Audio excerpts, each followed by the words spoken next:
Black Star Network is here. Oh, no punches! I'm real revolutionary right now. Support this man, Black Media. He makes sure that our stories are told. Thank you for being the voice of Black America, Roland. I love y'all. All momentum we have now, we have to keep this going. The video looks phenomenal. See, this difference between Black Star Network and black-owned media and something like CNN. You can't be black-owned media and be scared. It's time to be smart. Bring your eyeballs home. You dig?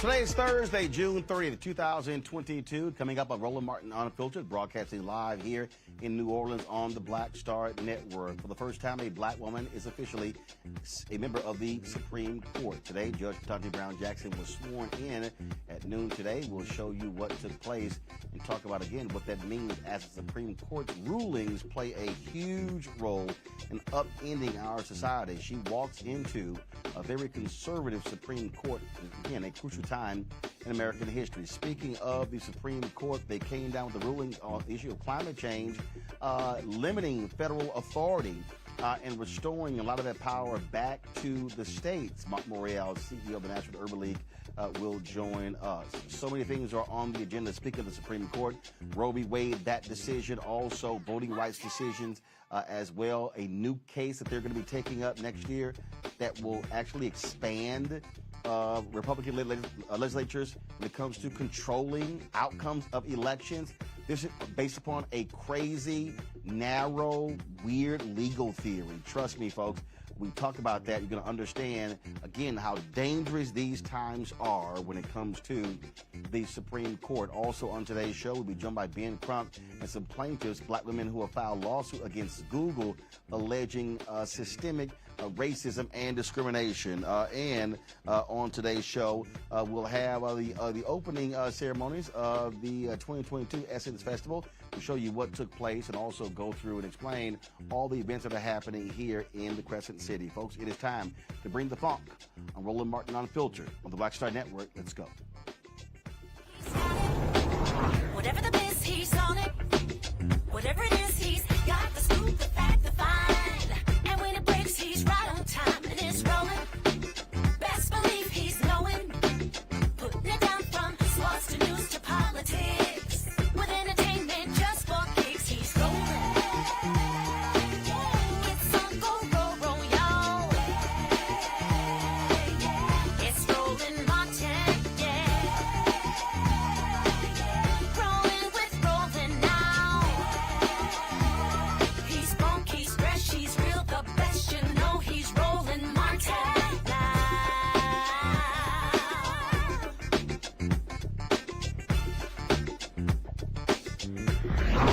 Martin! I, Ketanji Brown Jackson, Do solemnly swear that I will administer justice that I will administer justice without respect to persons without respect to persons and do equal right and do equal right to the poor and to the rich, to the poor and to the rich, and that I will faithfully and impartially and that I will faithfully and impartially discharge and perform all the duties incumbent upon me as an Associate Justice of the Supreme Court of the United States. As an Associate Justice of the Supreme Court of the United States. Under the Constitution and laws of the United States. So help me God. So help me God. Now, on behalf of all of the members of the court, I am pleased to welcome Justice Jackson to the court and to our common calling.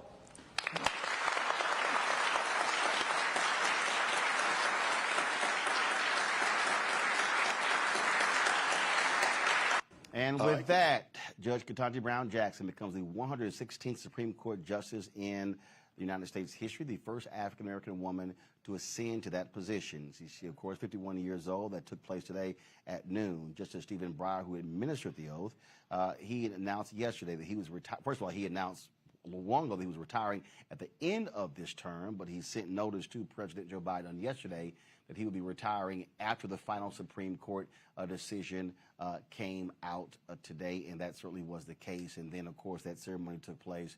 And so the SCOTUS, of course, they are done for the summer. They will then reconvene in October. She goes on the court at a perilous time where liberal justices, frankly, are in the minority in a significant way. Conservatives hold a 6-3 majority on this court, even when Justice John Roberts, who is a conservative, even when he rules with the liberal justices, the reality is it's still 5-4. And so her ascendance to the court comes at a crucial time, and where this battle is going on also for the integrity of the Supreme Court. Joining us right now is Melanie Campbell, convener of the Black Women's Roundtable, National Coalition Black Civic Participation, CEO. Melanie, glad to have you here. So again, this is we were there.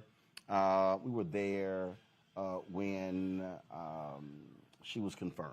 Yes.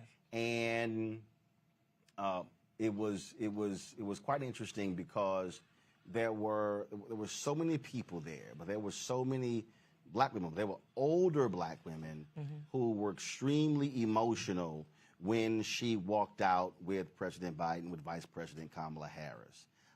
So just talk about, again, what seeing that, being a part of seeing this history, what it means. I tell you, Roland, you know how we down here in this stormy weather, right? And in the midst of the stormy weather, you see a rainbow. And it felt like that today, watching her. It's like we're going through so much and we're under such attack, knowing that, yes, it will be, she's not going to be necessarily on the, being able to win the cases we want to see us win right now. But it was like a rainbow, that it's going to be all right. That's how I felt today. But when talking to I got a text from one of my nieces, and folks are just texting and screaming just like we had just found out. Like, it was just like the emotion in the midst of knowing we're still in a fight.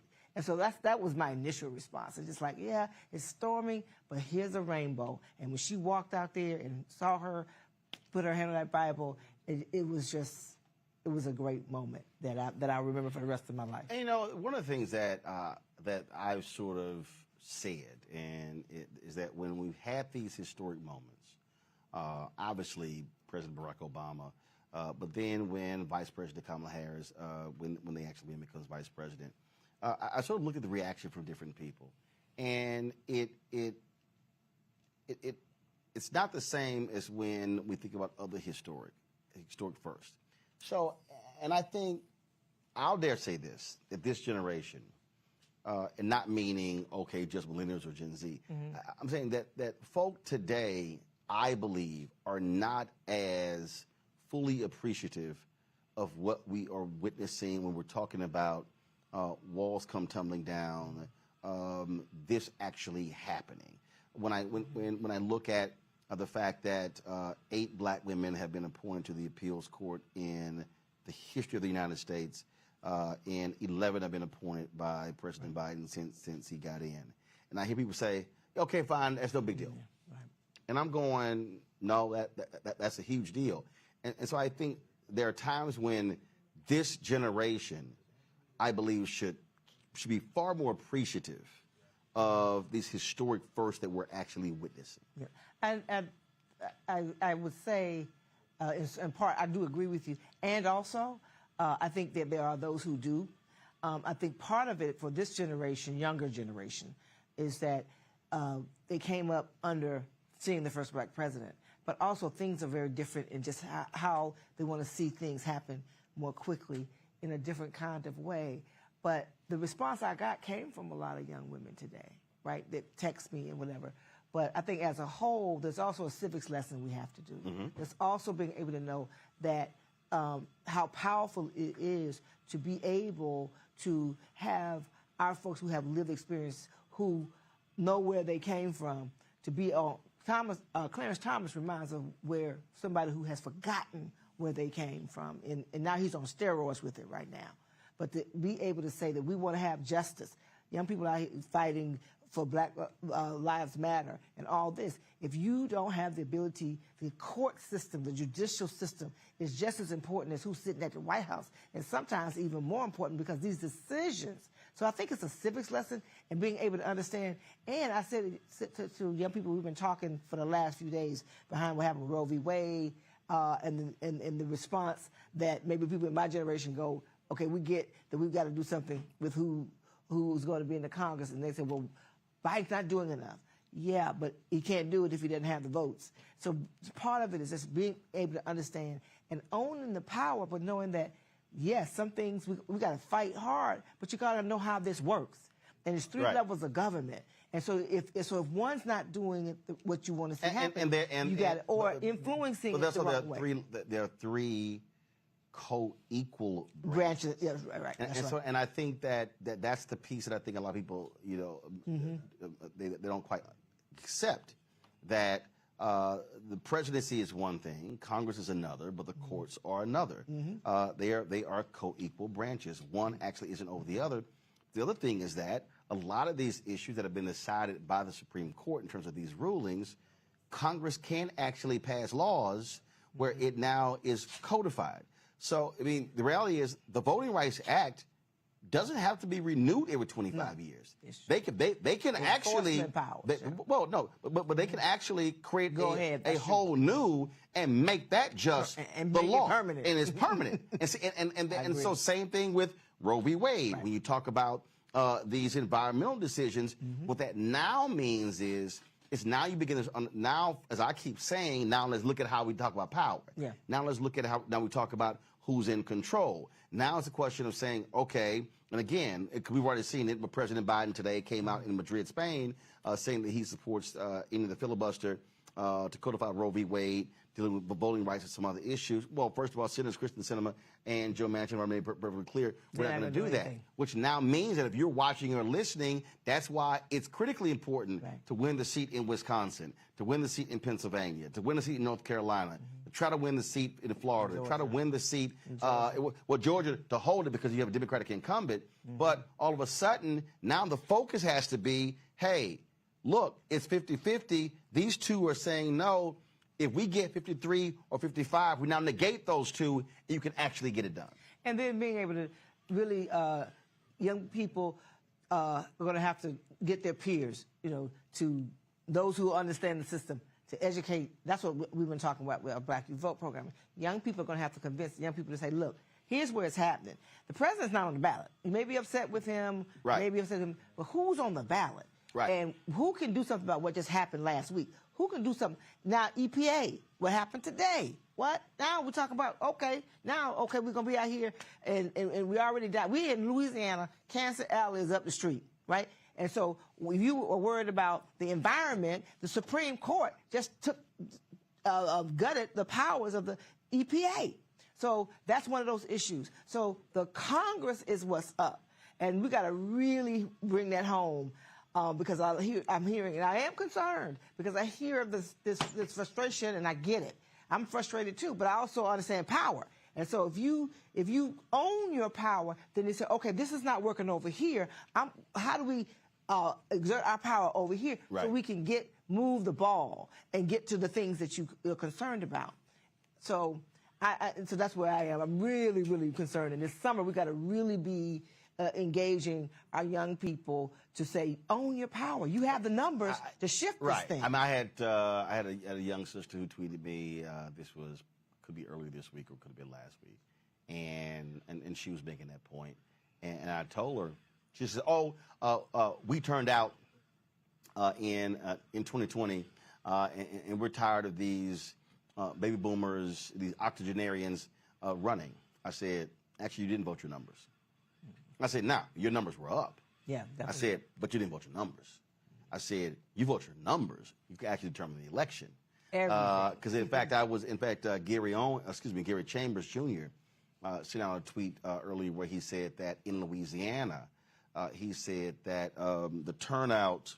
It was very interesting because this is one of the issues I was talking about with my guest on yesterday, where he said that the turnout in New Orleans, the black turnout in New Orleans in 2018, the midterm election 2018, was 28%.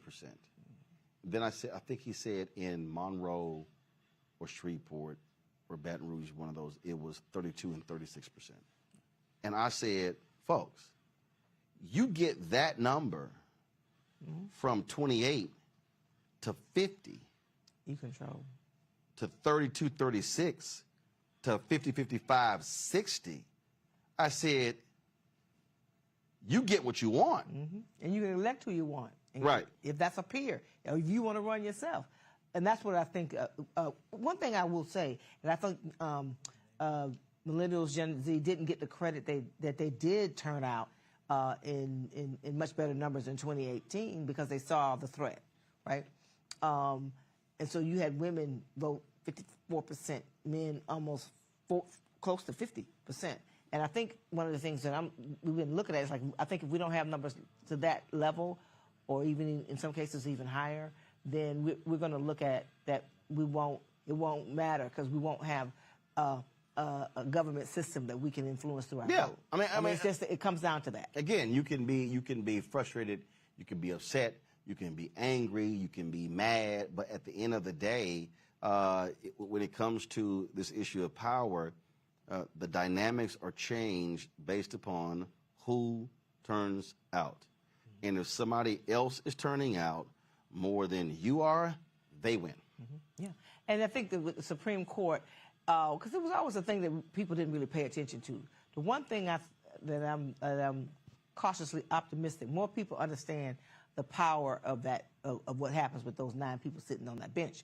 And the fact that you have Clarence Thomas, who is signaling, that, hey, I'm going after LGBTQ rights next. I'm going to go after. We want to control what happens in your bedroom. It gets down to that.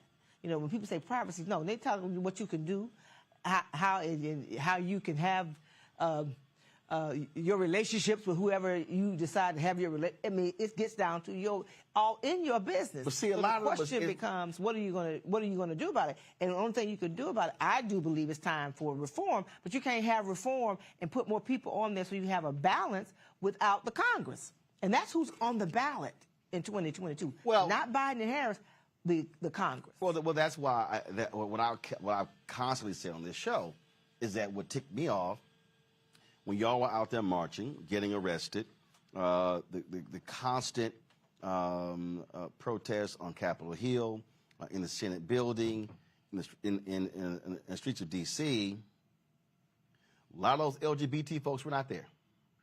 A lot of those white activists were not there. I saw so many out there at the Supreme Court after the Roe v. Wade decision, and I was saying then, hey, y'all, this voting fight, and this ain't just about us. I'm like, y'all in this too. And so other folks are going to have to realize that when we're talking about fighting for this democracy, it doesn't mean that, oh, you can only fight for your little piece. No. What's happening over here has an impact on you. What's happening over there has an impact. And that's one of the things that I think is critically important for folks to understand, because black people kind of like, let's see, we tried to tell y'all. We told y'all this was going to happen.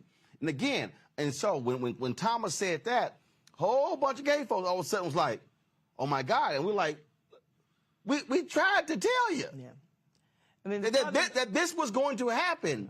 Just like we're trying to tell Cinnamon and Manchin, y'all can be against any of the filibuster right now. If the Republicans get control of the House and a Senate and a White House, they absolutely will make H.R. 1, and they will actually codify the ban on Roe v. Wade and say abortion is completely illegal in America, and will not apologize for ending the filibuster to make it happen. And when folks go after controlling women's bodies, that's how you wake up and you don't have a democracy. Look, and we think nothing can happen like what's happening in other countries. But when they go after women's controlling our bodies, that is a sign where they're willing to go. There's a group of people who in this country who have decided they would rather not have a democracy or the ability for folks to vote, and have that vote mean anything, that only a minority type of white folk, not all white people, but and I think that with what we have seen through what's going on with the January 6th hearings, what has happened over the last 2 years especially, folks are willing to give it up for it to be something else so that they have a minority rule, power type state. And that's where we are, and that's what I have. I stay up at night. I can't sleep because I'm just praying that folks wake up enough to know if you got to stay in the fight all the way. You can't fight today and say, "Well, I'm just tired of it. It don't matter," because it does. And we're at a crossroads. And I look at, and I know you got, you have raised nieces and nephews. Same here. I'm worried about their future. Right? And how this, and because I have lived long enough to know who sits on that bench is a lifetime, and the kinds of decisions that Clarence Thomas, who's I think the oldest, am I thinking right, had almost 30 years, and how now that Breyer's left, he's the oldest in Alito. Right, and how some of those decisions that he helped to push over, how that damaged our community, and so I think it's important that folks see the Supreme Court and what it means and say, can I do something? Yeah, you can vote. I'm nonpartisan, so I can't, go too far on, but I'm just saying, pay attention to what needs to happen in this election. If you want to see change, we keep pressuring the executive branch, right? Right. We're going to keep doing that. But understand, in this moment, in these next 5 months, I guess it is 4 or 5 months we got left, we better get busy. And we're also having to deal with voter suppression anyhow in this election, so we got to get our people ready now and take advantage of the few months that we have left to make change. Yeah, I mean it's the only way it happens. And so what I keep yelling, hollering, and screaming, again, you can yell, holler, scream, cuss all you want to, but if you're not mobilized and then you're not organized, none of that actually happens. None of it happens. All right, Melody, hold tight 1 second, folks. We're going to go to break. We come back. We're also going to talk about the Supreme Court decision dealing with the environment. Huge impact on black folks as well. Marc Morial of the National Urban League will be joining us. Plus, we'll be talking to Ben Crump about a group of black women at Google suing them for discrimination We have all of that right here on Roland Martin Unfiltered on the Black Star Network, broadcasting live from New Orleans. We'll be right back.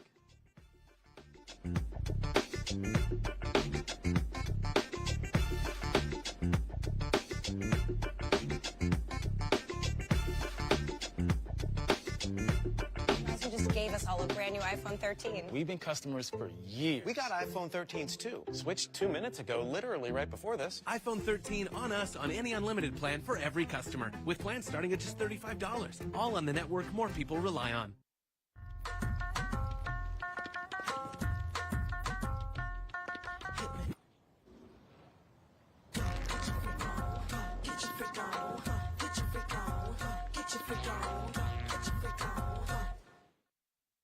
Of course, I looked up to Spike Lee.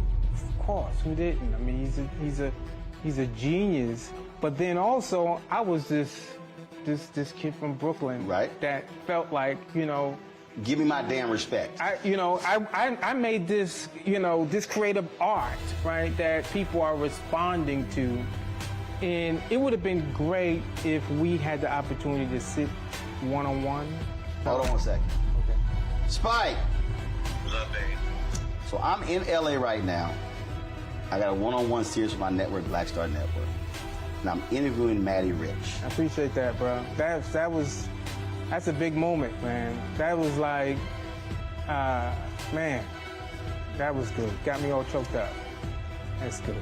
Well, I'm all about connecting. Appreciate that, bro.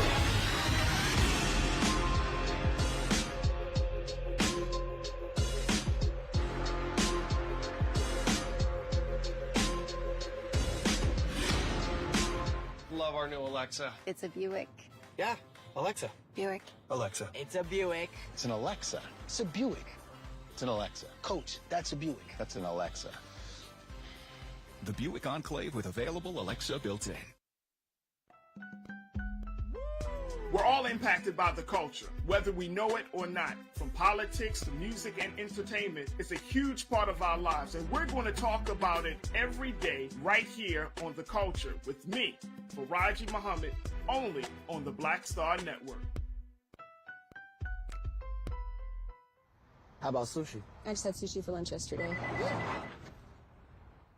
How about tacos? Automatic emergency braking, one of 6 advanced safety features standard on every 2022 Chevy Equinox. Find new technology. Find new roads. Chevrolet. Hi, I'm Gavin Houston. Hey, what's up, y'all? It's your boy Jacob Lattimore, and you're now watching Roland Martin right now.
The White House announced today the Vice President Kamala Harris will be in New Orleans on Saturday, speaking from the main stage at Essence Fest. And she made the request to do so because of these particular times. She and other administration officials are going to be here. Melanie Campbell, I want to talk to you about that because she was last here in 2019. Obviously, this is a large venue, large crowd, but also I think it is important because I've been saying this for even when she was U.S. Senator, and when she and both Senator Cory Booker ran for president, I said that I thought both of them had made a grave mistake in that when they joined the United States Senate, they did not lock up a black base. And what I meant by that was they were not frequently on black radio. They were not frequently speaking to black organizations. And there was sort of this assumption that, oh, folks know who they are. And even now, when you look at polling numbers, that she's around 83, 85% among African Americans. No, that number it needs to be 92, 95. And I've said that what she should do, she should literally go to Biden and say, hey, what black conventions you not doing? And I really believe that if he's only going to do the NAACP, National Urban League, hey, she needs to be the National Bar Association, National Association of Black Journalists, National Bankers Association, because the reality is it's going to be crucial for this administration when it comes to 2024, but also I believe that black folks need to be hearing more of her. And so I think her coming here Saturday is important, and they should be doing more of that. I said and just flat out, her absolute best speech, she's the vice president at the funeral in Buffalo. Right. Wasn't written, no teleprompter, spoke from the heart, spoke off the cuff, and that needs to be more of that. Yes, I think part of it, when we met with her, when we were dealing with the voting rights issues and other issues, we know with our Black Women's Roundtable and our Black Women's Collective group, one of the things that she said she wanted to do more of was to get out more. COVID, understanding COVID and how important it is to get out of that bubble. And so I'm glad she is coming. And I think she needs to, he needs to, every chance he gets, because if I don't know who they talk to get these polling numbers, and they say that they're never going to get above 50%. I don't believe that's the case. But you're right. You can't, if you need the black vote, which they do, the Democrats, not just them, then you have to be in those higher numbers. And so I think the way to do that is to as much as possible, be on the ground. People want to see and hear from you. They want to see you, hear you, touch you, feel you. Election year. That's the thing.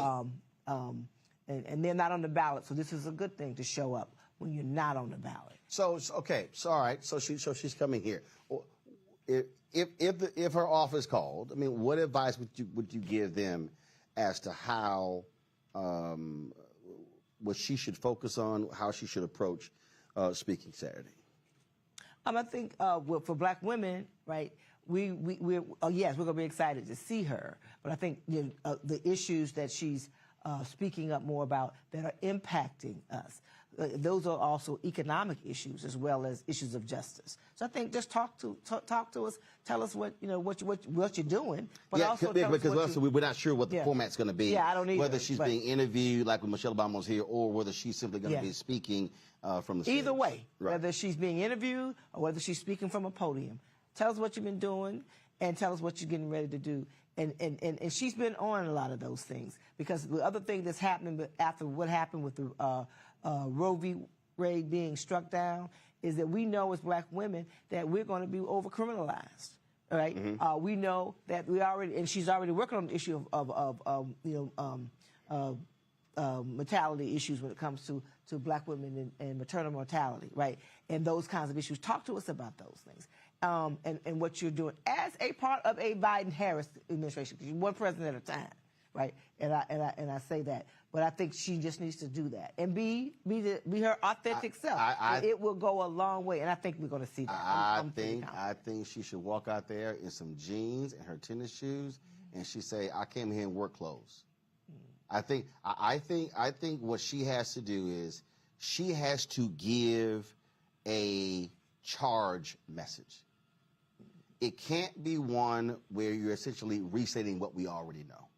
Sure, you can articulate what they've done, what's the impact, but to me, it has to be a charge. It has to be, when you leave here, this is what I need you doing in the next 5 months. This is what I need you doing. But not everybody does know, though, Roland. Not everybody knows. No.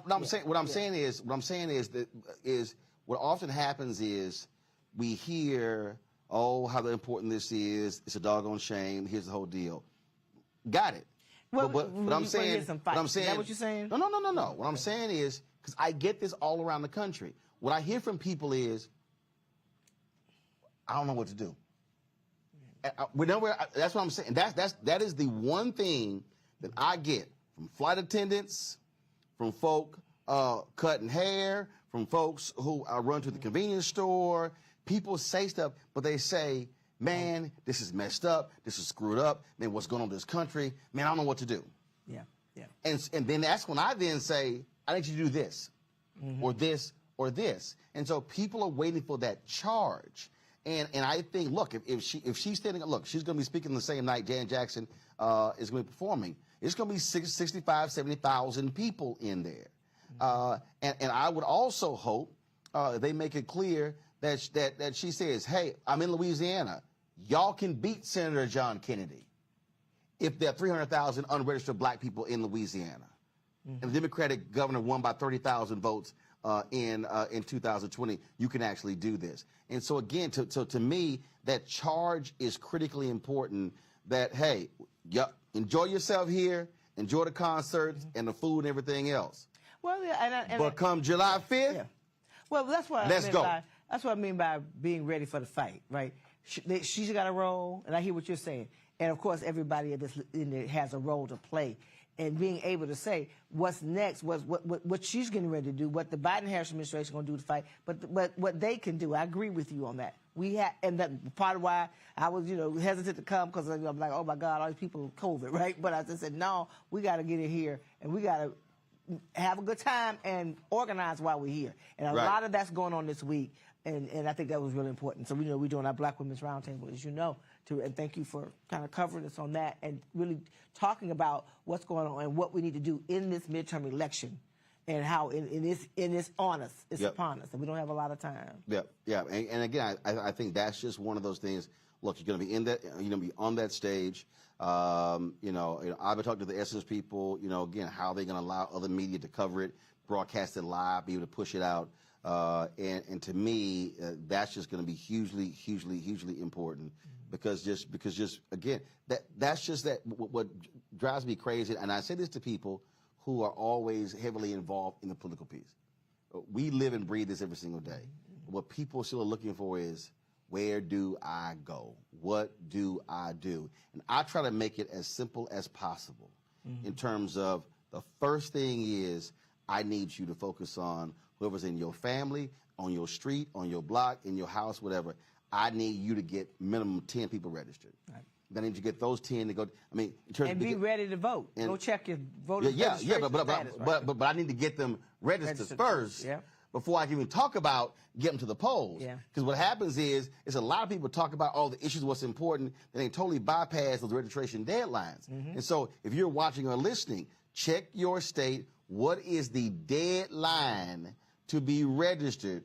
Because again, you can be tweeting and Facebooking and Instagramming and TikToking. It don't mean nothing. If the deadline passes, you go, oh, dang, I didn't know. Well, you know how we did. We're going to do the Are You Vote Ready? Also, if you're registered now, check it now. Because because of the purging that's being done indiscriminately now because of all these voter suppression laws. So these are the months that we have to do it in July and August, and make sure that if you need to change your registration status, check your registration. Make sure, even if you've been voting all your life, make sure they haven't purged you for the poll, because that's the other trick. We did a lot of that in 2020, and there were people who sent me emails. They said, man, I'm glad you kept hitting that. People said they knew they were registered, and they went there and they double-checked, and they realized they took them off the book. Right. Yep, absolutely. Melanie, we appreciate it. Thank you. All right, thanks a bunch. Appreciate all right, folks, when we come back, we'll chat with Marc Morial, CEO of the National Urban League, about climate change, Supreme Court decision, but also politics here in Louisiana when it comes to that U.S. Senate race. You're watching Roland Martin Unfiltered on the Black Star Network. Don't forget to support us in what we do. Download the Black Star Network app, available on all platforms: Apple phone, Android phone, Apple TV, Android TV, Roku, Amazon Fire TV. No, don't go back, y'all. That's too fast. Thank you very much. Xbox One, Samsung Smart TV. Now, of course, you can support our Bring the Funk fan club, where every dollar you get goes to support this show. Checks and money orders to P.O. Box 57196, Washington, D.C. 20036-7-0196. Cash App is $RM Unfiltered. PayPal is R Martin Unfiltered. Venmo is RM Unfiltered. Zelle is Roland at RolandSMartin.com. Roland at RolandMartinUnfiltered.com. We'll be right back.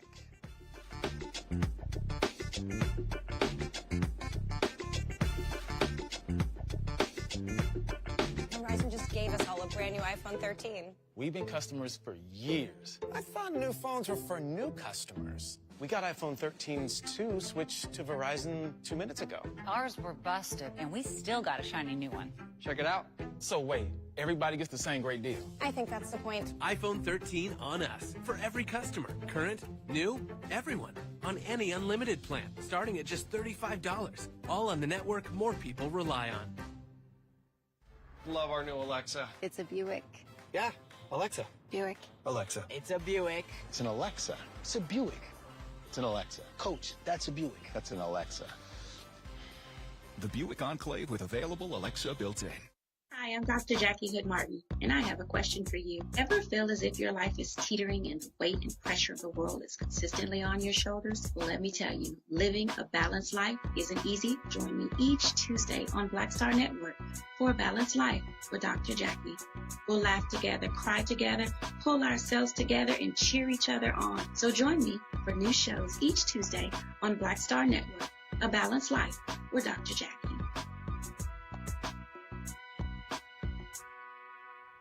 How about sushi? I just had sushi for lunch yesterday. How about tacos? Automatic emergency braking, one of 6 advanced safety features standard on every 2022 Chevy Equinox. Find new technology. Find new roads. Chevrolet. Pull up a chair. Take your seat. The Black Tape. With me, Dr. Greg Carr, here on the Black Star Network.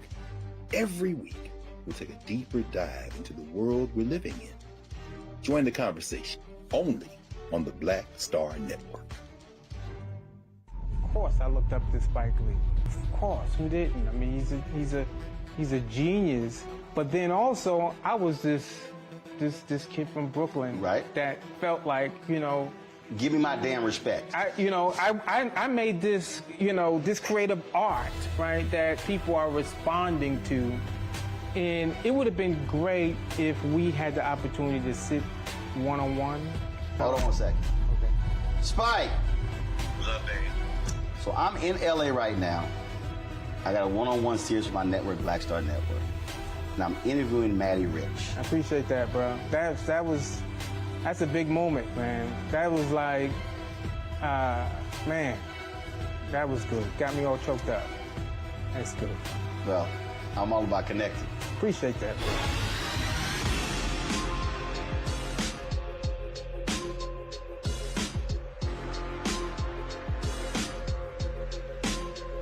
Sherry Shepherd, you're watching Roland Martin Unfiltered, and while he's doing Unfiltered, I'm practicing the wobble.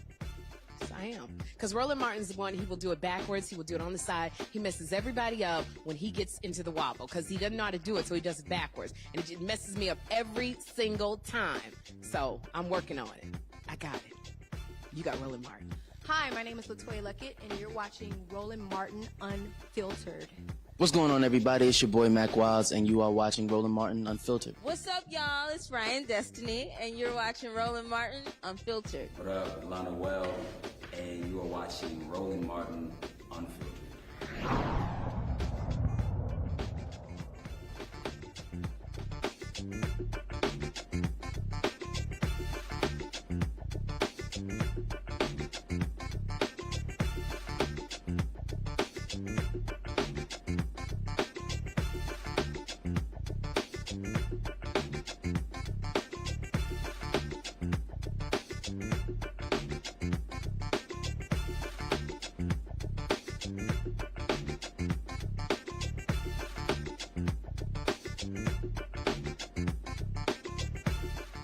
All right, folks, welcome back to Roland Martin Unfiltered on the Black Star Network here in New Orleans for the Essence Fest 2022. In this state, in this city, this black city, we call it Chocolate City, African Americans, again, play a huge role when it comes to politics, when it comes to this state. This event is actually the largest economic generator in terms of annual event for the state of Louisiana. It's also the largest live event in the country. Yes, bigger than Indianapolis 500 or even Super Bowl in terms of people who are coming into a city. But the question is, we're going to talk about that and some other stuff with Marc Morial, CEO of the National Urban League. Marc, glad to have you here. Yeah, Roland, great. The thing that I want to first deal with is Dr. King on April 3rd, 68 he, in his speech in Memphis at Mason Temple, he said, black people individually were poor, but collectively we represent one of the largest economies in the world. And he talked about collective economics. And this is an example of collective economics in that this was a festival that was losing money. The deal that they cut in terms of getting pieces of hotel rooms and things along those lines, saying, hey, we bring in money to your city, we got to make sure that it's coming Roland, back to us. I have been helped to birth this festival in 1995. This is 27 years. It was my first year as mayor. This festival was created to be a one-year event to celebrate the 25th anniversary of Essence magazine. And the first year, it almost broke even. The second year, they decided to come back. We worked with them to re-engineer the relationship with the hotels, the Convention and Visitors Bureau, and the city. And ultimately, the city, the Convention and Visitors Bureau, and the hotels contributed and invested in the Essence Festival. And that is sort of what I call phase one, getting this stood up in the late 1990s and the early 2000s. Obviously, when Essence sold to Time Warner Cable, or Time Warner, I should say, there was a question of whether the commitment would remain. Michelle Ebanks, I think, was a driving force behind ensuring that this festival would continue to survive and thrive. And now under Richelieu's leadership, it has now come back for what I consider to be a third phase, which is now the post-COVID. Now, you are absolutely right that this is an example of the power of African-American consumers, the power of African-American women as consumers and as cultural trendsetters in this country. I was just over and at, black political leaders and how all working together to ensure it continues. And it happens in a city where we've had African-American mayors, or mayors who were supported by the African-American community. Right. And that has been the case. A hotel general manager just told me an hour ago that they're going to have the best weekend that they've had since this hotel has opened. So it is absolutely an example of black political and economic power merging, coming together to create this tremendous event. But I think it's also an opportunity, Roland, to query how we ensure continuously, because it was one of my dogged fights, that black vendors and black musicians and black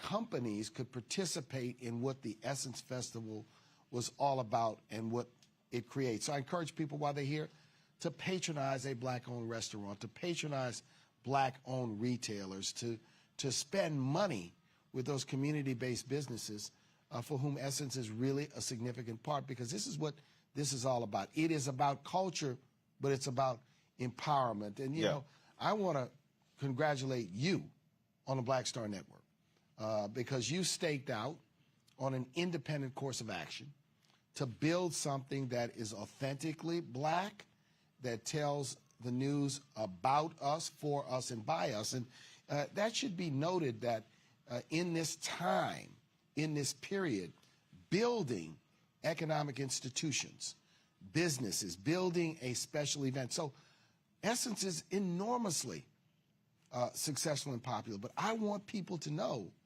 that when we created this, we were in the face of doubters, in the face of player haters, in the face of people who said, well, it'll last 3 to 5 years. Right.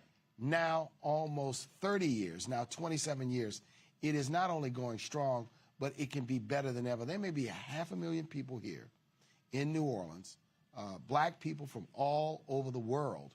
Just met a delegation of people from Ghana to celebrate, to network, and to empower ourselves. It's interesting when you talked about supporting those businesses. So here we have this black-owned media entity. We're out here fighting for our fair share of advertising dollars.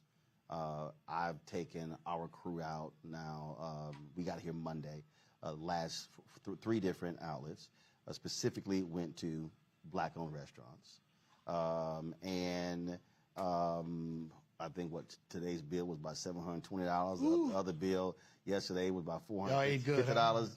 And then the day before that was about $400. And again, so for the person who's listening, so money that we're receiving for our fan base, also from advertising, building the show. We're sitting here going to black communities. So it's paying for folks who are in this room, paying for wait staff, but that's also being intentional.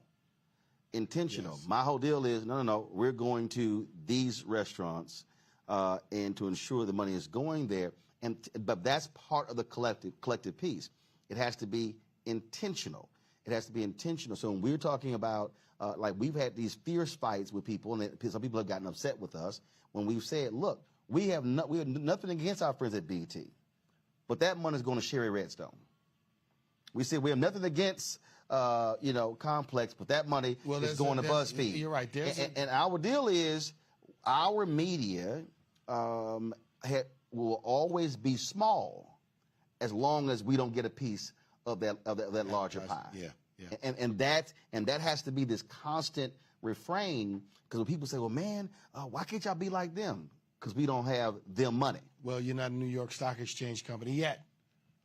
And I think you're absolutely right. And, this advertiser issue is one we're going to have to work more closely on because in this post-George Floyd time period, Roland, it is about social justice, but it is about economic justice. Yep. And economic justice means our businesses, our institutions, our historic institutions need to be supported. I raised with many in this moment the question of whether we're at a period, and this is the test, whether philanthropic redlining, for those of us who run organizations like mine or HBCUs, we rely on donations.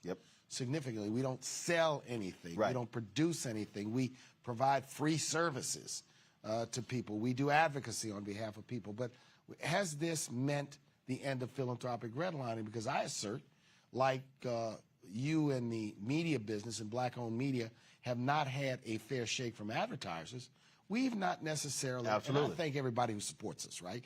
We've not had an equivalent investment from philanthropy given the difficult issues of racial justice and poverty that we're called on to confront. And so that's when we have authentic conversations. To me, authentic conversations also have to be about economic power.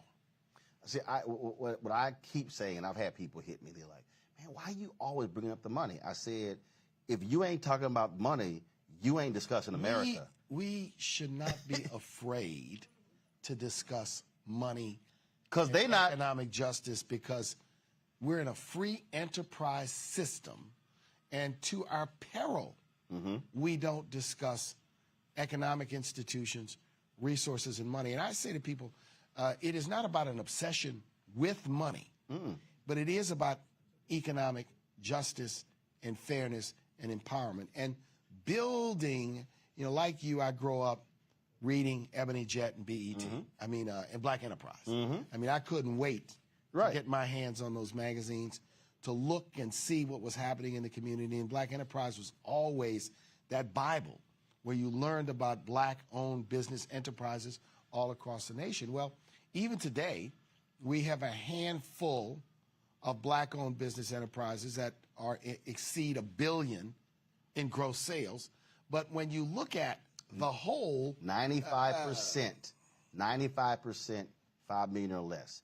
And that's not even, and even like we keep saying, and I had somebody got mad at me when I said, but pre-COVID, we had 2.6 million black-owned businesses, 2.5 million had one employee. I said, those are not businesses. One was like, no, they're businesses. I'm like, no, I'm sorry, they're not. They're sole proprietors. And I said, and the problem is when you only have one person. I said, no, we've got to create capacity. But imagine the power if those 2.5 million one-person enterprises each just hired one more person. That's 2.5 million jobs. And so we've got to recognize the power of building many of these small enterprises. And look, I've watched, we have a big initiative around black restaurants now. And what's been fascinating to me is to learn that in this new era, we have black-owned restaurants that are serving Chinese food, vegan food, in addition to traditional black, Caribbean, or African Don't fare. mean we can't own those restaurants. Exactly. That's the point. We can do whatever we can, and we should not have any limitations on what we can do. You mentioned George Floyd. What I've been articulating, Reverend Barbara's been doing this. I told John Hope Bryant this. I believe that we have to be using the language that we're operating in the third Reconstruction.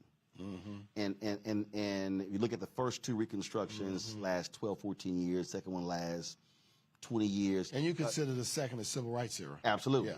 But and both of those, actually the biggest components of those were changing laws. Changing policy. But where they came short was the money.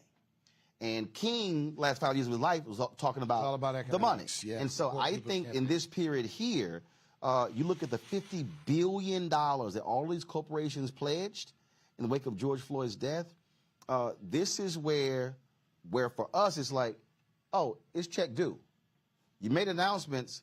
You made billion-dollar announcements. No. What are you doing? And so you put them out there. You got lauded for it. I think our pressure has to be on every single one of these companies. What are you doing with that $50 billion? And secondly, is that commitment going to be a multi-year commitment? Right. Not just a one-time commitment. And let's talk in terms of scale. This number 50 billion came up. But let me say this to you, Roland. 50 billion. So what does that mean? The budget for 1 year, the operating budget for the city of New York, is 100 billion. Number two, African American spending power is at 1.415 trillion. So I'll never sneeze at any amount of money that's going to be used for good purpose, but 50 billion in context is not a monumental But look, take the commitment. Take someone when we had Ron Busby on, and he talked about that black businesses get $9 billion in federal contracts, and somebody's probably like, "Oh my God, we're getting $9 billion." It's 1.67%. They spend $560 billion, and that's the piece. Now all of a sudden, if you start saying, no, if we were getting 10% and look, annually, I'm glad, that's $56 billion. I'm glad you raised the black business in the federal contracting arena, because I just had a conversation earlier today about that. And so here's a place where, unless we can change the law, so the law is structurally discriminatory. It imposes on black businesses caps. Gross receipts, meaning you can only get so big to get a contract pursuant to, quote, a disadvantaged business program. Number two, it places caps on the net worth of owners. And so what it places many black-owned businesses who do business in the federal sector is you're too big to be small and you're too small to be big. And they graduate out and they can't take. This is something that can't be changed by presidential executive action. It needs an act of Congress. And so when you talk about the third Reconstruction and changing public policy, brothers and sisters, ladies and gentlemen, the only person who can propose a change in public policy is an elected official. There you go. Okay? I can call for one, but when I was a mayor, I could sign an executive order. When I was a state legislator here, I could pull a bill, write it up, and introduce it and make sure it's heard and voted on. So we've got to make this connection between policy change and elected officials and the necessity of participating in voting. And that voting and using our First Amendment right to protest are not in tension with each other. They are strategies, they are approaches that we have to use for our own liberation and empowerment. What is going on now when you look at this Supreme Court decision on basically gutting the EPA and saying, look, states federal government, they can't impose these mandates under Obama. States can do what they want to. It is a right-wing political coup being carried out by an unelected Supreme Court. The Supreme Court has a political agenda unlike any court in the last 70 years, Roland. What they've done in less than a week is narrow the power of a co-equal branch of government, the executive branch, by limiting the powers of the EPA. On the other hand, they have limited the right of women to make decisions with respect to their own health by reinterpreting the Constitution.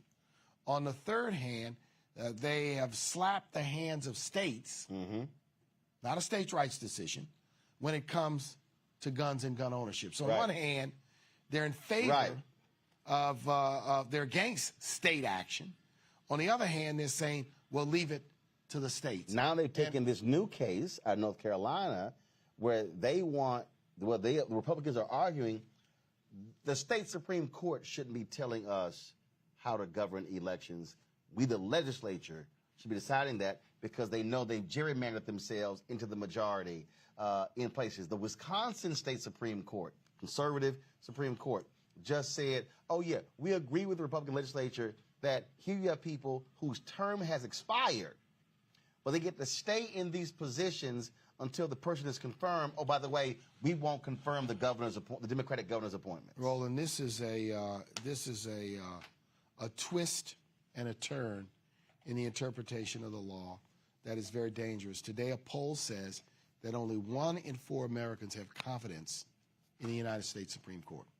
In its decisions, the United States Supreme Court has basically turned its back on the American people and decided to carry out a political agenda.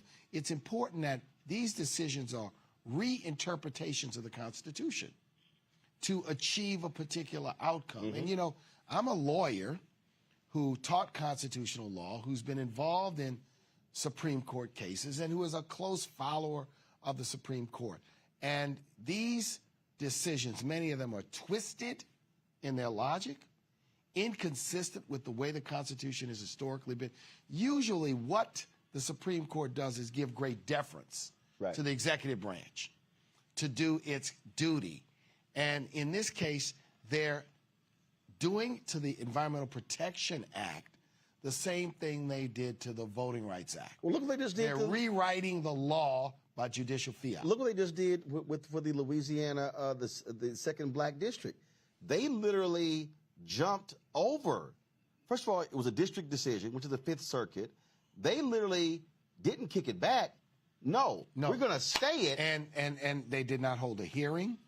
It was a shadow docket. Let me tell you something. It is. This Supreme Court is a clear and present danger to the civil, human, and individual rights of the American people. And we have to call this court out. Roland, the 2016 election damaged us in ways that are indescribable. And there were a lot of people who were like, man, I'm not feeling Hillary. And I was one of the people who was saying, listen, I'm telling y'all, don't fall for that. And the Russians at the same time were running a campaign online telling our people not to vote, posing as black activists. So, you know, the 2016 election, that's why it is so important. I've told people have said to me, you know, I'm frustrated. And I said, frustration is not a strategy. Since when is frustration? So you're frustrated. It's an emotion. I'm frustrated too, but I'm not going to act and not vote out of frustration and surrender our power. And so we vote, and I vote as a voter. I sometimes have to make a choice between two people I'm not necessarily in love with. But what we will not do, I will never, as a voter, vote for someone whose agenda is out completely inconsistent with my survival and our survival as a community. And that, to me, is what is shaping up, which is why I keep telling people, if you are in North Carolina, if you are in Wisconsin, or you're in Pennsylvania, you're in Florida, or Georgia, Kentucky, or Georgia, or even Louisiana. And again, I had Gary Chambers on. I know there are a bunch of people running, and I had somebody say, "Yeah, man, but you can write Louisiana off." I said, "No, you can't." John Bel Edwards is it governor? He won by 30,000 and he votes. won twice. I'm like, guys, Kennedy can be defeated. I said, but it's who shows up. Who votes? It's who's registered, then who votes. Mark, always a Roland, pleasure. brother. Appreciate Black Star Network. Yes, Look sir. forward to working with you, brother. I appreciate it. Yeah, it's going to be great. Always glad to be back in New Orleans, and so I'm sure I'll see you down front dancing and mesmerized by Nicki Minaj and Janet Jackson, and of course, old school the Isley Brothers. You got it, baby. All right, folks, got to go Thanks, to the break. everyone. We come back on Roland Martin Unfiltered on the Black Star Network. We were chatting with Ben Crump and some black employees with Google. They lay out some damning accusations against that company when it comes to discrimination. That is next right here. We'll be back in a moment.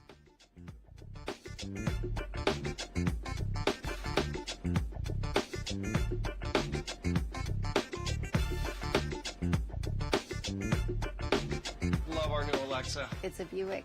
Yeah, Alexa. Buick. Alexa. It's a Buick. It's an Alexa. It's a Buick. It's an Alexa. Coach, that's a Buick. That's an Alexa. The Buick Enclave with available Alexa built-in.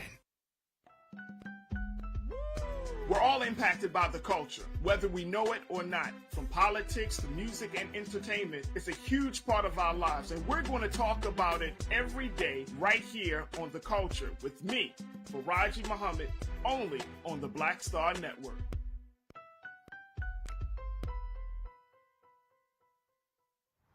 How about sushi? I just had sushi for lunch yesterday.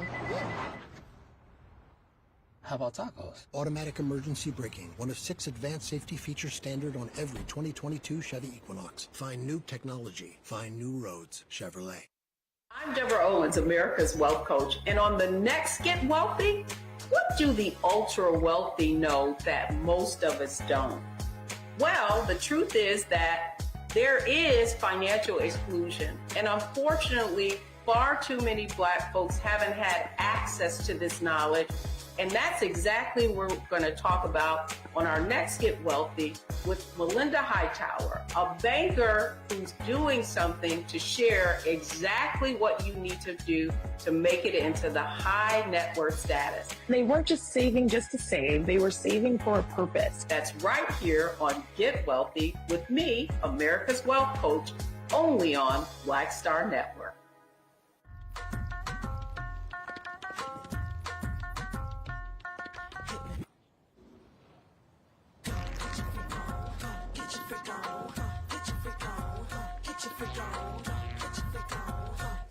It's time to be smart.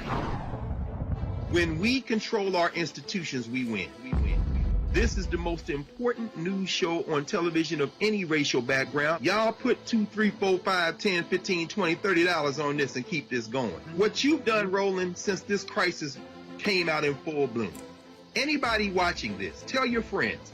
Go back and look at the last 2 weeks, especially of Roland Martin Unfiltered. I mean, hell, go back and look at the last 2 days. You've had sitting United States senators today, Klobuchar and Harris. Whatever you have that you can bring to Roland Martin Unfiltered to support it, please do, because this information may literally save your life. Watch Roland Martin Unfiltered daily at 6 p.m. Eastern on YouTube, Facebook, or Periscope, or go to RolandMartinUnfiltered.com. Support the Roland Martin Unfiltered Daily Digital Show by going to RolandMartinUnfiltered.com. Our goal is to get 20,000 of our fans contributing $50 each for the whole year. You can make this possible. RolandMartinUnfiltered.com. Of course, I looked up to Spike Lee. Of course, who didn't? I mean, he's a genius. But then also, I was this kid from Brooklyn, right? That felt like, give me my damn respect. I made this, this creative art, right, that people are responding to. And it would have been great if we had the opportunity to sit one-on-one. Hold on one second. Okay. Spike. Love, babe. So I'm in LA right now. I got a one-on-one series with my network, Black Star Network. And I'm interviewing Maddie Rich. I appreciate that, bro. That's a big moment, man. That was like, man, that was good. Got me all choked up. That's good. Well, I'm all about connecting. Appreciate that, bro.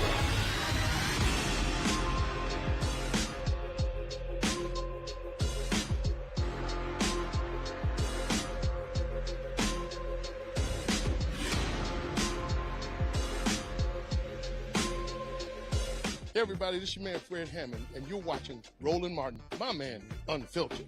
Hi, this is Essence Atkins, and you're watching Roland Martin Unfiltered. Hey, yo, Peace World, what's going on? It's the Love King of R&B, Raheem Devon, and you're watching Roland Martin Unfiltered. Hi, my name is Brescia Webb, and you're watching Roland Martin Unfiltered. And, well, I like a nice filter usually, but we can be unfiltered. What's going on? This is Tobias Trevelyan. If you're ready, you are listening to and you are watching Roland Martin Unfiltered. What's up? I'm Lance Gross, and you're watching Roland Martin Unfiltered. Hi, this is Cheryl Lee Ralph, and you are watching Roland Martin Unfiltered. I mean, could it be any other way? Really? It's Roland Martin.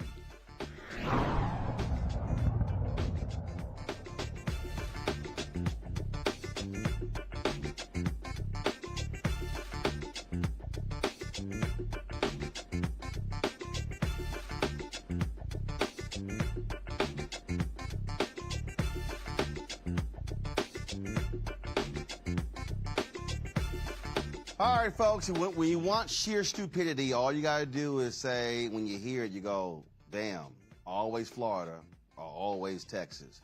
A group of educators, so-called educators in Texas, they want to actually not use the word slavery, but they want to use the word involuntary relocation in second grade social research instruction. These are 9 educators and a University of Texas Rio Grande Valley professor. They're one of many teams advising the State Education Board on changes to the curriculum, okay? Now, they're literally contemplating updating the social research instruction 12 months after Republicans in Texas led this effort to pass a bill that wanted students not to, quote, feel discomfort in Texas school rooms. Joining us now is Jasmine Crockett, a member of the Texas legislature, and of course also she won the Democratic primary to replace Congresswoman Eddie Bernice Johnson in Congress. Representative Crockett, glad to have you on the show. I'm sorry, involuntary relocation? Really? I mean... Listen, you know what? Like, I guess if I was somewhere sane, it really would be a joke, right? But we had a conversation about this with a local NAACP chapter last week, where State Board of Education member Aisha Davis brought this up. And I looked at her and I was like, you're kidding, right? Like, she's like, no, this is what these people are doing. So it's important that we have these conversations because it's too late when they've changed the curriculum, right? And most people don't show up, don't testify. And frankly, most people don't know that it's going on, but like, they literally don't want us to know our history. And that's how and why we end up in situations that we're facing now with a ridiculous radical Supreme Court, right? Because we don't have a great appreciation for what all our forefathers went through just so that we could have an opportunity to do something like vote. See, this is one of those things. So when they were acting the fool when it came to critical race theory, when they were changing these laws, we were saying this was what was coming, this type of thing, that this whole, we don't want people to feel discomfort. I don't understand. To me, I think if you're talking about slavery or the Holocaust, I don't know how you can not feel discomfort when you talk about heinous acts that were taken against or crimes against humanity. Yeah, no, I mean, but that's the whole point though, right? Like, we all know that they were wrong. But then when we start looking at, say, Trumpers and the fact that they always seemingly have some love for, like, neo-Nazism, right? Like, it's like, well, maybe we should start to change what history looks like. And it's a problem, right? Like, they want, first of all, you and I both know that white folk are becoming the minority in this country. And that's what's scary. And so they're like, well, wait a minute. We don't want them to think that we did all these bad things in the past. No, you did bad things then and you're doing bad things now. And to think that you're going to teach our children that this was involuntary relocation, and you think it's okay because you use the word involuntary. They're like, yeah, it wasn't voluntary, right? But like literally, like people died, like you stole people's bodies and you brought them over strictly for profit. That is exactly what you did. And then you basically decided that they weren't full humans when you got them here. So we need to have a real conversation, because that better explains why it's so difficult for us to break these barriers, why we've only had one black president, why today we only are just now seeing our first black female Supreme Court justice. Like, we need little black kids to better understand, so that they understand that, listen, just for you to be in this classroom sitting here with these little white kids, let me tell you something. There was a struggle to get there. They need to understand that, so that they can value their education and they can decide that they want to do more for the generations coming behind them. And to be perfectly honest, even when we're starting to talk about our Caucasian kids, they need to understand this negative and ugly history as well, and have a better appreciation for what some of their brown and black little friends have had to go through, the systemic issues that we start to talk about consistently. So what's next? And so what role do lawmakers play in this to hopefully stop this asinine change from actually happening? Yeah, we need people to testify. And so the State Board of Education is having hearings. Now, granted, when we look at the state legislature, it seems like you testify and it falls on deaf ears. And that may be the case, but it's important for us to make a record. We don't really have great representation on the State Board of Education. Just like any other body that we have in the state of Texas, it is definitely gerrymandered to the T. And so they try to minimize the impact that black and brown voices have in the state of Texas, especially when it comes to education. But it's important for you to rise up, because if they get to say, well, nobody said anything, so we thought it was okay, then that's exactly what it'll be. And so we don't need to give anybody a pass. And so it's important that you just Google Texas State Board of Education. Even if you can't physically show up and testify, you can submit information in the form of a written testimony. So absolutely go about doing that as well. Reach out to those State Board of Education members, give them phone calls and say, listen, you may not understand, but let me tell you what it was for my ancestors. So let me educate you on why we don't want this BS language. So make sure you give them a call. Just look to find out who your State Board of Education member is. All right, then. Representative Jasmine Crockett, always glad to have you on the show, and we appreciate it. Thank you so very much. Thank you. All right, folks, let's go to a break. We come back. Our Black and Missing, plus we'll chat with attorney Ben Crump about some discrimination accusations being filed by black employees at Google. Folks, don't forget to support us in what we do. Download the Black Star Network app, available on all platforms: Apple phone, Android phone, Apple TV, Android TV, Roku, Amazon Fire, also Xbox One and Samsung Smart TV. You can also help us by joining our Bring the Funk fan club, where every dollar you give goes to support this show. It's sending your checks and money orders to P.O. Box 57196, Washington, D.C. 20037-0196. Cash App is $RM Unfiltered. PayPal is R Martin Unfiltered. Venmo is RM Unfiltered. Zelle is Roland at RolandSMartin.com. Roland at RolandMartinUnfiltered.com. We'll be right back.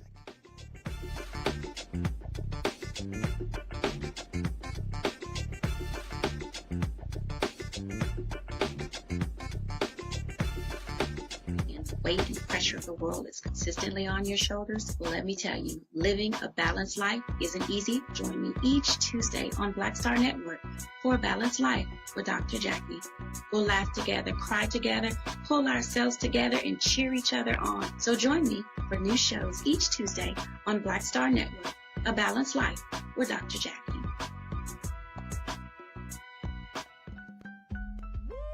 We're all impacted by the culture, whether we know it or not. From politics to music and entertainment, it's a huge part of our lives, and we're going to talk about it every day right here on The Culture with me, Faraji Muhammad, only on the Black Star Network.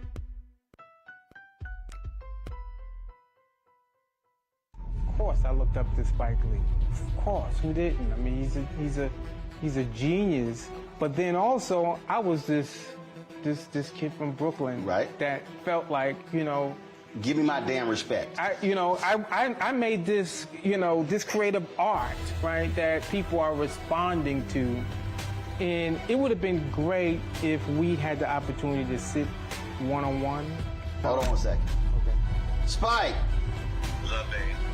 So I'm in LA right now. I got a one-on-one series with my network, Black Star Network. And I'm interviewing Maddie Rich. I appreciate that, bro. That's a big moment, man. That was like, man, that was good. Got me all choked up. That's good. Well, I'm all about connecting. Appreciate that.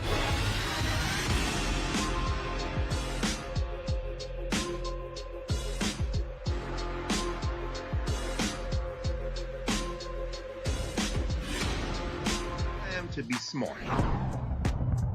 Roland Martin's doing this every day. Oh, no punches! Thank you, Roland Martin, for always giving voice to the issues. Look for Roland Martin in the whirlwind, to quote Marcus Garvey again. The video looks phenomenal, so I'm really excited to see it on my big screen. Support this man, Black Media. He makes sure that our stories are told. See, there's a difference between Black Star Network and Black-owned media and something like CNN. I got to defer to the brilliance of Dr. Carr and to the brilliance of the Black Star Network. I am rolling with Roland all the way. Honored to be on a show that you own. A black man owns the show. Folks, Black Star Network is here. I'm real revolutionary right now. Roland was amazing on that. Stay black. I love y'all. I can't commend you enough about this platform that you've created for us to be able to share who we are, what we're doing in the world, and the impact that we're having. Let's be smart. Bring your eyeballs home. You can't be Black-owned media and be scared. You dig?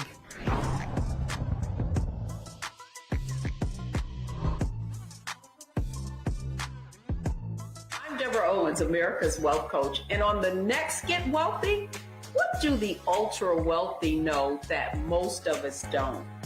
Well, the truth is that there is financial exclusion, and unfortunately, far too many Black folks haven't had access to this knowledge, and that's exactly what we're going to talk about on our next Get Wealthy with Melinda Hightower, a banker who's doing something to share exactly what you need to do to make it into the high net worth status. They weren't just saving just to save, they were saving for a purpose. That's right here on Get Wealthy with me, America's Wealth Coach, only on Black Star Network. This is Diala Riddle, and you're watching Roland Martin, Unfiltered. Stay woke.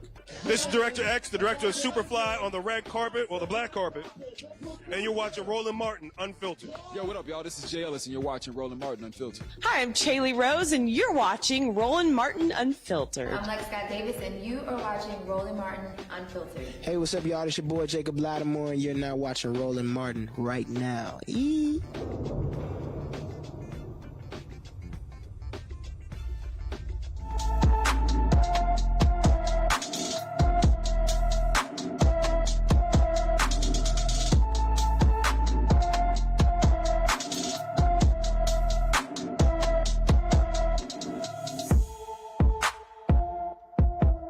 Kyle Lazard has been missing from Harvard, Louisiana since June 17, 2022. Kyle is 5 feet 6 inches tall, weighs 135 pounds, with black hair and brown eyes. Anyone with information about Kyle Lazard should call the Jefferson Parish Sheriff's Office at 504-363-5500, 504-363-5500.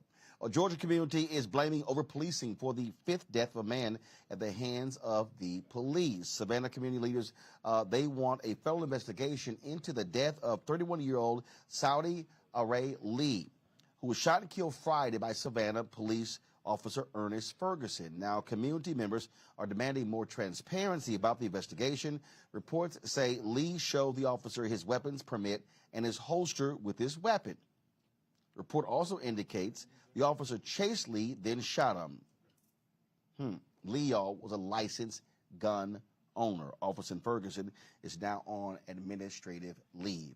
The U.S. Department of Justice, they're launching the first ever investigation into the New York City Police Department Special Victims Division. The investigation will assess whether the Special Victims Division engages in a pattern or practice of gender-biased policing. The probe will include a comprehensive review of the policies, procedures, and training for SVD investigations of sexual assault crimes, including how the Special Victims Division interacts with survivors and witnesses, collects evidence, and completes their investigations. DOJ officials say they received information alleging deficiencies in the unit that have persisted for more than a decade, leading to this investigation.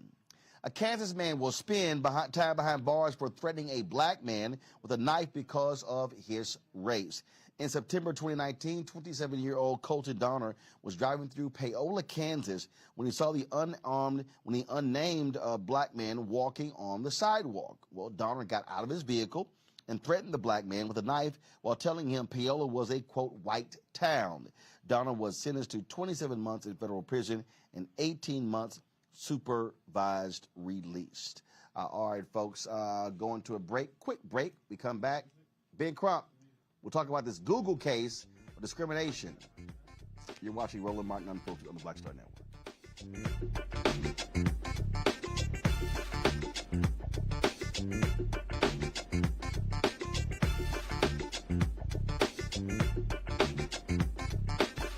To be smart.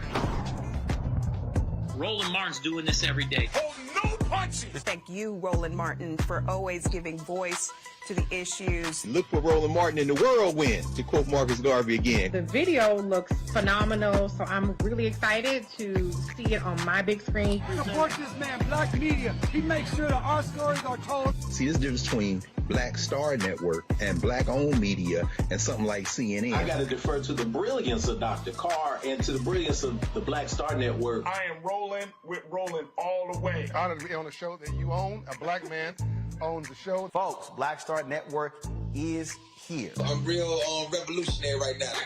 Roland was amazing on that. Stay black. I love y'all. I can't commend you enough about this platform that you've created for us to be able to share who we are, what we're doing in the world, and the impact that we're having. Let's be smart. Bring your eyeballs home. You can't be black-owned media and be scared. You dig?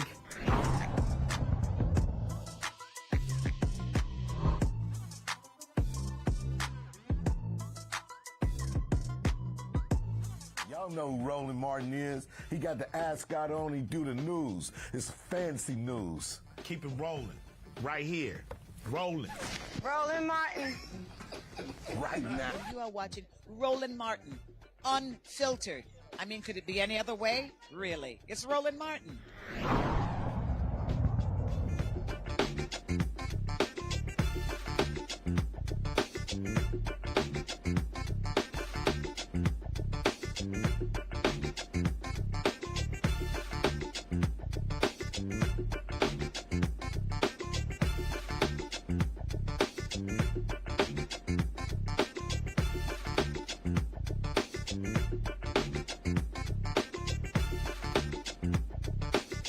All right. First of all of y'all who are watching on Facebook and YouTube, y'all should be hitting that like button. I shouldn't have to be asking y'all to do that. We should easily be hitting 1,000 likes every single day.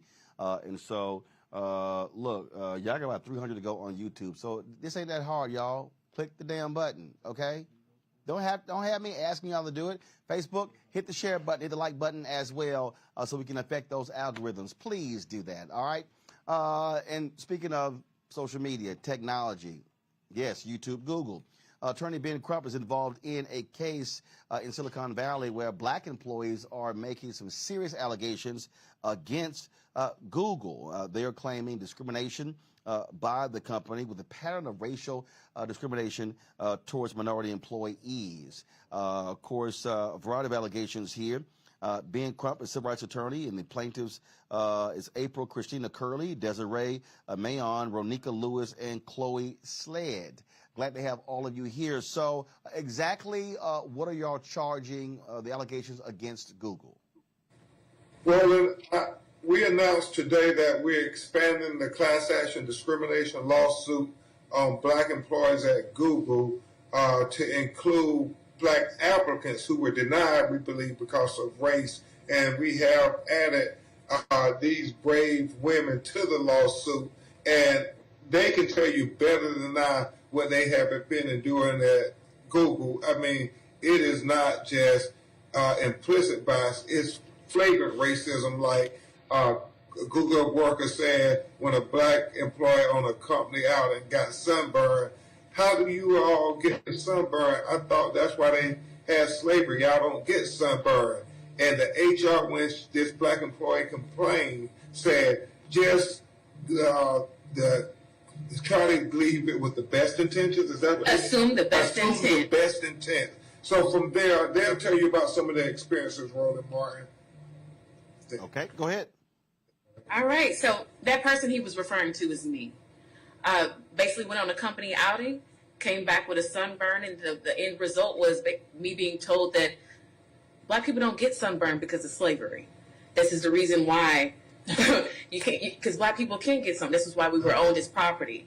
And whenever I when I went to HR as well as my manager then told me to assume the best intent. Assuming the best intent has basically been their form of racism, as well as tone policing black women and black people at these institutions to tell us not to speak up and not to do anything.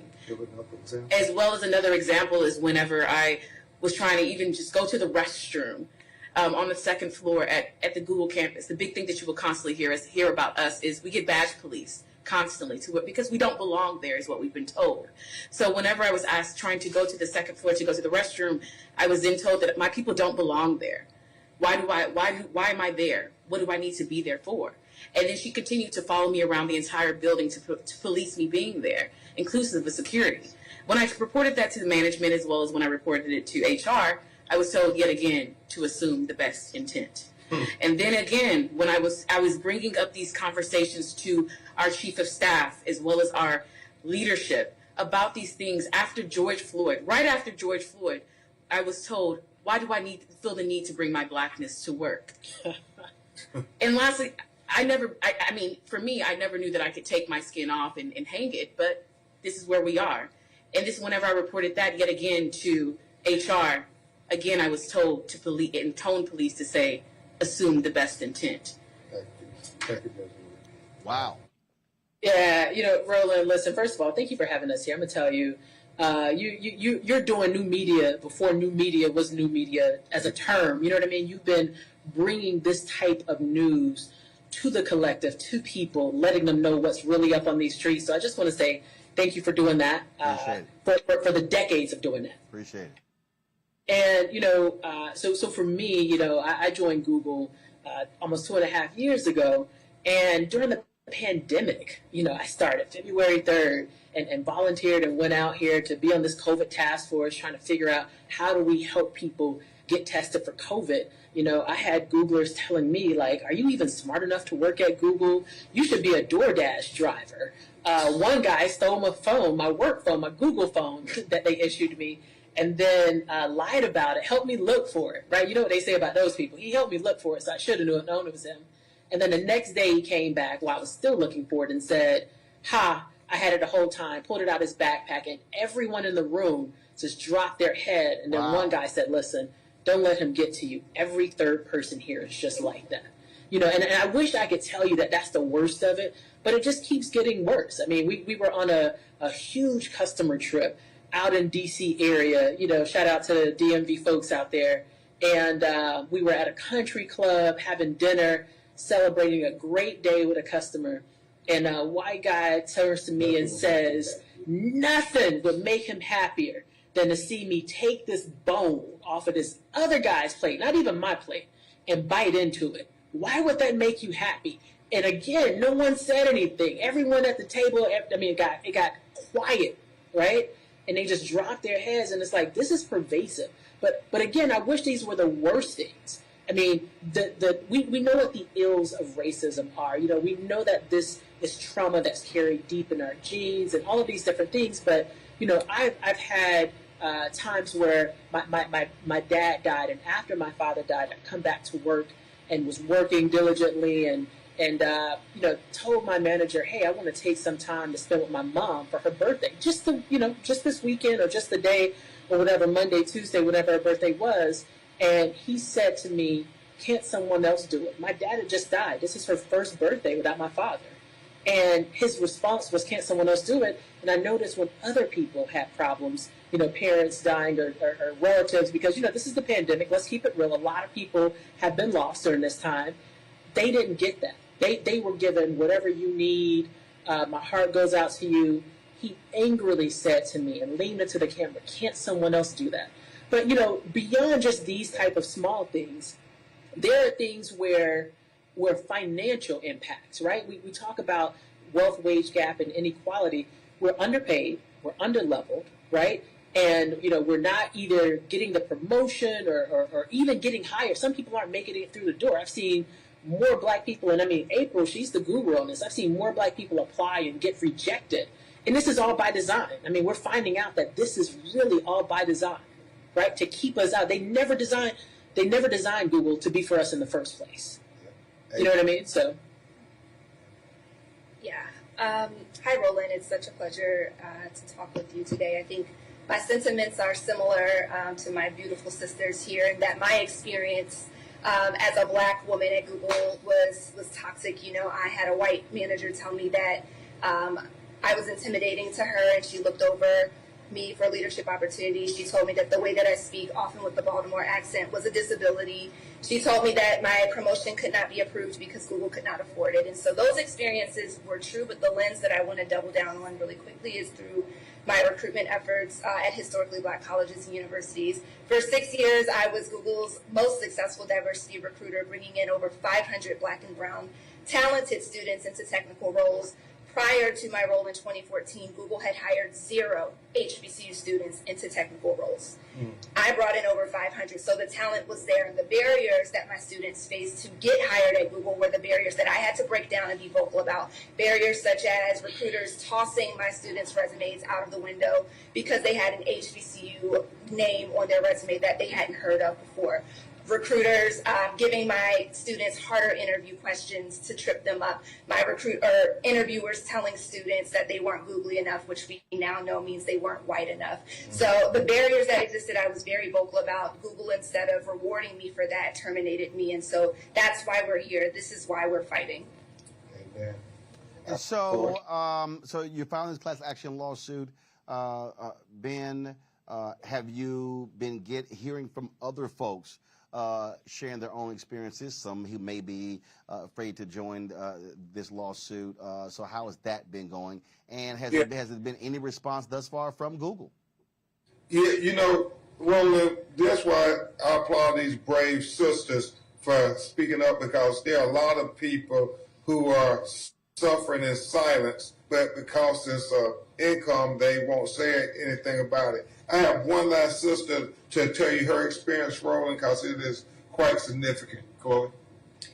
Roland, I can keep my comments short here. What I shared earlier today at the press conference is that the issue is not as broad as that Google doesn't like black people, but I think it can be even more specific in saying that Google doesn't like black liberated people. And so I think that's why you see when they hire women like the class you see here that isn't willing to accept racism, that isn't willing to accept the passive aggressive behavior, I think they almost consider us like accidental black hires.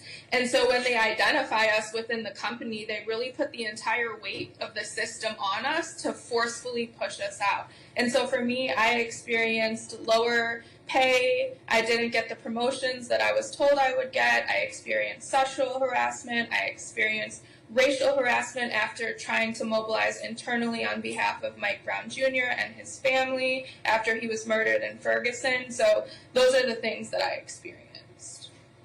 And one thing we told them, Roland, hey, Google racism. Since they want to define everything and they know everything, well, they should know what racism looks like. And right now, this class action is growing, and Google, this is your opportunity to do the right thing. Hopefully, black people won't be suckered in. They have tried as best they can to throw pennies on the table and to say, just be quiet. We don't have racism here at Google. Well, that's not the evidence demonstrates there seems to be a pervasive problem of discrimination and racism. All right, then. Well, we certainly appreciate all of you joining us, sharing your story with us, and we certainly look forward to seeing where this lawsuit and this story goes. Thank you so very much. Thank you very much for having us. I appreciate it. Thanks a lot. All right, folks, final break, and then we come back. We will share with you the opening, if you will, of this 2022 Essence Festival. It took place today, of course, at their opening session. Things have already started, different events, and so we're going to break it down for you next, right here on Roland Martin Unfiltered on the Black Star Network, live from New Orleans.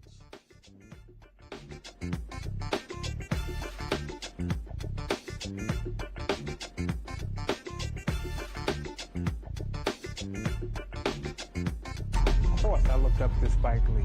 Of course, who didn't? I mean, he's a genius. But then also, I was this kid from Brooklyn, right? That felt like, you know, give me my damn respect. I made this, this creative art, right, that people are responding to. And it would have been great if we had the opportunity to sit one-on-one. Hold on a second. Okay. Spike! What's up, baby? So I'm in LA right now. I got a one-on-one series with my network, Black Star Network. And I'm interviewing Maddie Rich. I appreciate that, bro. That's a big moment, man. That was like, man, that was good. Got me all choked up. That's good. Well, I'm all about connecting. Appreciate that, bro.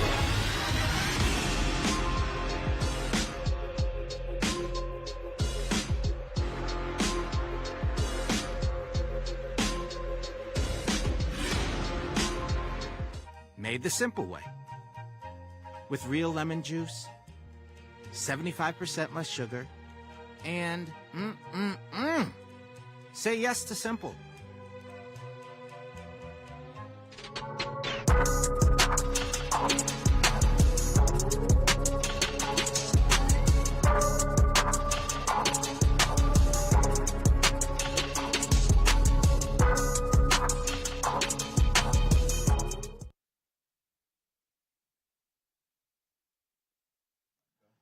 All right, folks, we are here in New Orleans for the 2022 Essence Festival, courtesy of Coca-Cola, partnering with them to bring you the best of Essence. We're going to be covering this gavel to gavel, going to all kinds of different events. Today, they had the opening news conference. Our cameras were there, and here is how this all kicked off. I'll tell you more about our relationship with Essence, Coca-Cola's presence at this year's festival, why I'm excited to talk to you about season 4 of If Not For My Girls. Yes. And the ongoing impact that we've had here in New Orleans, the local community, because it's important to us to contribute. At Coca-Cola Company, our purpose is to refresh the world and make a difference. And diversity, equity, and inclusion are a core piece at the heart of our values and a cornerstone of our company culture. We proudly invest in programs and relationships to create a better shared future for our business relationships and our consumers. And we empower access to equal opportunity, both in our workplaces and in the local community. For the past 26 years, Coca-Cola has been the presenting sponsor of the Essence Festival of Culture.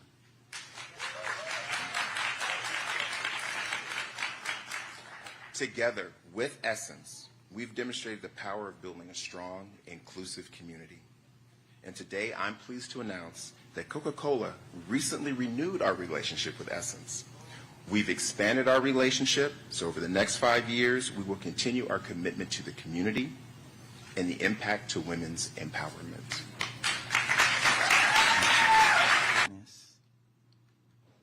And the Dennis family, Mary Dennis, Uncle Raja, Uncle Emmett, and all the others that are here, entrusted me with a sacred cultural treasure. That it was important for the family to ensure was back in Black hands so it could serve Black bodies, minds, and spirits. And the honor of being entrusted with that is great. But what's more important is what Rich Lou Dennis and the Dennis family did for us. They don't like the recognition. They don't like being called out because they operate with servants' hearts. But what we're not going to do is let this moment continue without doing our part to thank them with what we communally accept as applause for the Dennis family.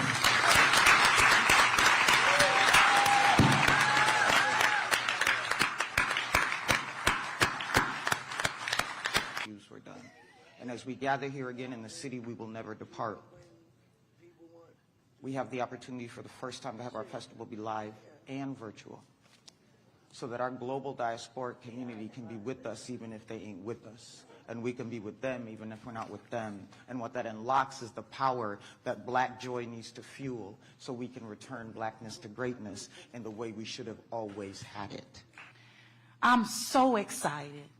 The city of New Orleans is so excited to host the Essence Festival of Culture once again in our city after a 2-year hiatus. We're prepared and we're more ready than ever before. We know that the investments in our economy are real. We know that over 90% of our hotels and motels are, the occupancy mirrors that of 2019. But we also understand that that's only a snapshot. That doesn't capture folks who will be in short-term rentals or coming and staying with family and friends or in dorm rooms and the like. The investment and the impact on our economy is truly appreciated, and it truly does meet us where our needs are in our community. But make no mistake about it, as the first woman mayor of the city of New Orleans in its 300 years, and a Black woman at that, like one of our local influencers will say, you got to know that it's the Black joy for me. You got to know that. Because that Black joy, that we can be bold about it. It represents the vibrancy of who we are and the power, that collective power that we have. And the fact that Essence is home to the city of New Orleans, who is the most Afrocentric city in the United States of America. And it gives us what we need to be unapologetic about that. And it is rooted and embedded in the culture of this city again. That is second to none in the world. But it's because of the people of this community and the commitment to preserve that culture is also embedded in the history of the Essence Festival of Culture. I will also like to say that as the 5th mayor, to be in leadership and in partnership with Essence. My brother, Mayor Marc Morial, was the first, and he deemed it as a party with the purpose. And while I'm the 5th mayor, it means that I also have the responsibility of keeping it going. Sometimes being mayor when traditions are there, the hardest part is what? Don't mess it up, right?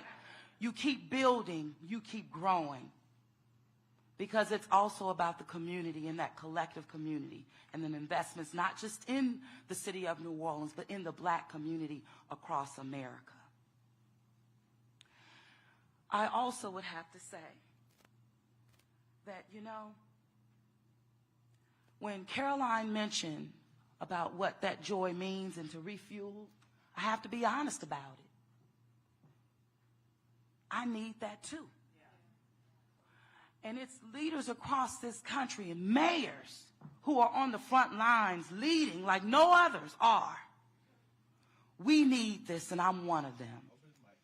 All right, folks, again, we're going to be covering all sort of stuff. Literally, when we finish the show, the mayor has her annual kickoff party. Congressman Troy Carter has his event. Our cameras are going to be there. We'll be showing you, bringing some of those interviews and showing you some of that on tomorrow's show. So here's the deal. Make note of the time, y'all. So go ahead and know the time. We will be live tomorrow from 5 to 7 p.m. Eastern, 5 to 7 p.m. Eastern, 4 to 6 p.m. Central. We'll be live tomorrow. Essence Festival kicks off tomorrow with the concerts tomorrow night. Tonight, Kevin Hart performs, but he's actually coming here on tour. They sort of did it around the same time. That's really not a part of the Essence Festival, but it is happening, of course, in the same places. So, again, we're going to have a live show, an Essence Festival show brought to you by Coca-Cola tomorrow, 4 to 6 Central, 5 to 7 Eastern. And so we'll be showing you all things that happen on Friday, bringing you interviews and things along those lines. Really looking forward to that. And so we certainly want y'all to be involved. YouTube, y'all, come on. 962 likes. We should get 1,000. Come on, y'all. 38. Hurry the hell up. Hit the damn like button. So we're going to be all over this place. Crews all over. Melanie Campbell's group, the Black Women's Roundtable, they have an event tomorrow. Our cameras will be there recording that. We'll be restreaming that event later, but we're going to be, again, there recording that event. And so we're going to have live interviews during the show. We're going to have giving you a sense of, again, what's happening all around New Orleans for Essence Fest. And so if y'all looking for the best coverage, you can't be here in New Orleans, this is a place that you want to come, the Black Star Network. Again, you can access this on our app, the Black Star Network app. Download it, all platforms, Apple phone, Android phone, Apple TV, Android TV, Roku, Amazon Fire TV, Xbox One, Samsung Smart TV. And so please download the app. You can actually see it. Of course, you got our YouTube channel. We'll be live streaming on Twitch, on Instagram, on Facebook, on Twitter, all the platforms. We'll be all over the place. And so you won't miss anything. And so we got some great things in store for you. I cannot wait to show you the stuff that we have. And so y'all been looking at our, I'm going to see, y'all know, I'm going to go ahead. I got to show y'all. So y'all have been, looking at what we've been doing, looking at our, so this is our high shot. So basically what we've done is we basically commandeered one of the rooms here at one of the hotels. And so you see all of what we're doing. So you should have my shot right here, right, Henry? You see it? Do you see it? Yeah, there you go. All right, y'all. So you see this angle right here. And so just want to be able to show y'all how we're all set up here. You got it? Okay, hold on. Let's see here. It's the problem with the cable. Here we go. I see it. Hold on. I gotta get us a new cable, y'all. The cable's messing up. Okay, let's see if I can get it.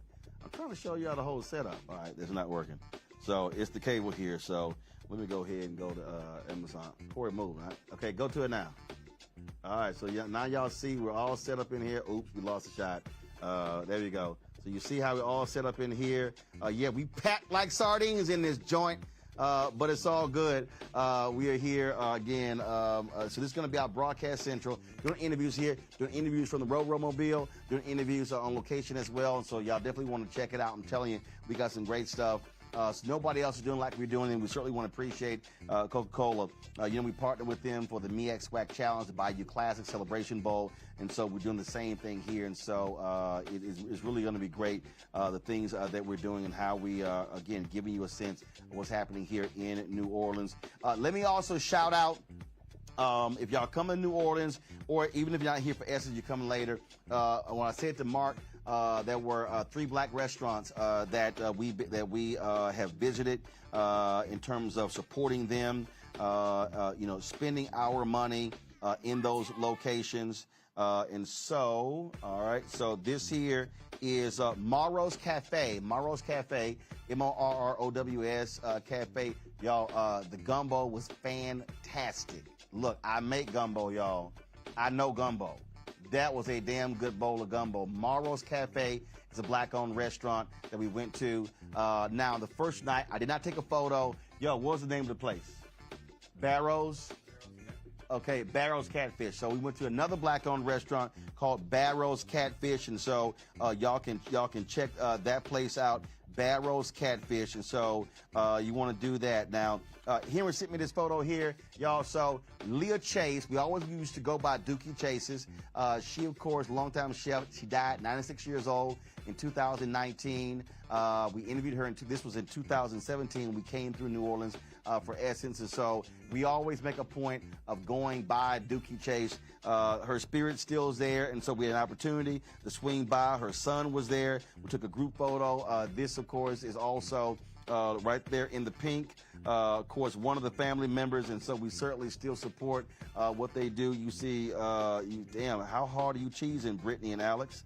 Y'all cheesing hard. And so, and Anthony, look, okay, I don't understand what's up with Anthony and Aaron and Henry with them jail poses. I'm not quite understanding what's happening there. So let me go ahead and zoom this sucker out. Aria, why you got your eyes closed? I don't know where Lanny's looking. Let me see here. Let's see here. And Kenneth, he got this jail pose too. I don't know what's going on there. My goodness, y'all. Learn how to smile in photos. Let's see here. All right. And so this is the crew, y'all. This is the crew that we have here covering Essence Festival. And we appreciate all of y'all's support. And so, again, y'all tune into the Black Star Network app. We got some great stuff lined up for you. And y'all know we going to do it the way we do it, which is different from everybody else. That's it, folks. I'll see y'all tomorrow for our special coverage of Essence Fest, courtesy of Coca-Cola, right here on the Black Star Network. Until then, holla!